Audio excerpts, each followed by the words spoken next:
দাম কম মনে হচ্ছে। টার্গেট 1 লাখ টাকা এ ধরনের হলে ছাড়বো, এই আশা আর কি লেট করতেছি।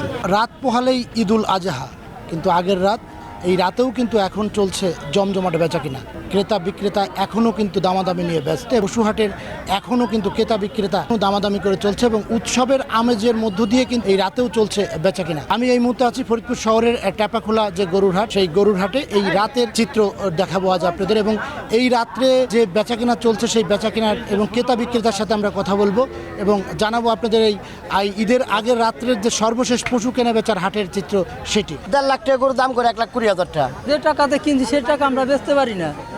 আমাদের একটা গরুতে 10,000 15,000 করে লস।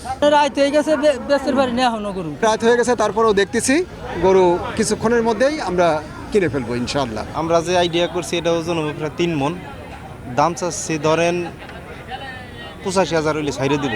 এর আইডিয়া আছে যে 85,000 টাকা চাচ্ছি। হাটের পরিস্থিতি আপনার তো ওইবারের চেয়ে দাম কম মনে হচ্ছে। 4 থেকে 4.5 মণ হবে, কিনেছি 1,27,000 টাকা দিয়ে। বিভিন্ন স্থান থেকে আসা ব্যাপারীরা তারা কিন্তু এই 2-3 দিন যাবৎ কিন্তু এই হাটে অবস্থান করছেন এবং এখন পর্যন্ত কিন্তু তারা এই তাদের গরু কিন্তু বিক্রি করতে পারেননি এবং তারা কাল কিন্তু ঈদুল আজহা এবং তারা ঠিক গরু বিক্রি করে বাড়িতে গিয়ে ঈদুল আজহা পালন করতে পারবেন কিনা সেটা নিয়েও কিন্তু তারা চিন্তিত হয়ে পড়েছেন। দুপুরে এসে রাত হয়ে গেছে, এখনো গরু বিক্রি করতে পারিনি।